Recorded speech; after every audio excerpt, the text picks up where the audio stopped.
News bell network మీడియాకు స్వాగతం. శ్రీకాకుళం జిల్లా పాతపట్నం నియోజకవర్గం హరమండలం మండలం మర్రిగూడ గ్రామంలో నియోజకవర్గ గరిజన సంక్షేమ మరియు అభివృద్ధి కోసం ఎన్డీఏ ప్రభుత్వ పథకాలు అయిన పీఎం జన్మన్ మరియు డీజీఏ ధర్తీ ఆబ జన్ జాతీయ గ్రామ్ ఉత్కర్ష అభియాన్ మొదలగు పథకాల అమలుతీరును గరిజనులకు క్షుణ్ణంగా వివరిస్తూ సదరు పథకాల ద్వారా గరిజన ప్రాంతాల అభివృద్ధికి మౌలిక సదుపాయాలు కల్పించాలని, అందుకోసం సంబంధిత అన్ని శాఖల అధికారులతో సమన్వయం చేసుకుని గరిజన ప్రాంతాలకు మౌలిక సదుపాయాలు వెంటనే ఏర్పాటు అయ్యేలా చూడాలని సూచించిన పాతపట్నం నియోజకవర్గం శాసనసభ్యులు మామిడి గోవిందరావు.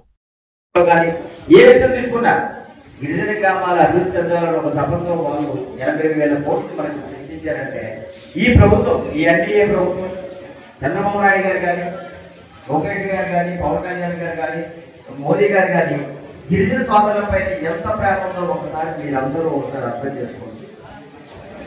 మీరే కాదు, మీకోసం కూడా నేను అసెంబ్లీలో పోరాడాను. మీరు విన్నారు, చాలా మంది ఎంతమంది విన్నారో ఎంతమంది విన్నారో నాకు తెలియదు, కానీ ఒకరికి నా 50 ఒకసారి గ్రామాల కోసం నేను మాట్లాడాను. ఎక్కువగా అసెంబ్లీలో మాట్లాడేది ఏంటి, గిరిజన గ్రామాల కోసం మాట్లాడాను. మా గిరిజన సోదరులు ఐటీడీఏ మాకు లేదు. 20 మండలాలున్న ఐటీడీఏ 4 మండలాలతో సీతంపేట మన్యం జిల్లాలో గెలిపింది. పాతపట్నంలో ఐటీడీఏ కావాలి, మెల్లియాపుట్లో కానీ పాతపట్నంలో ఐటీడీఏ కావాలి.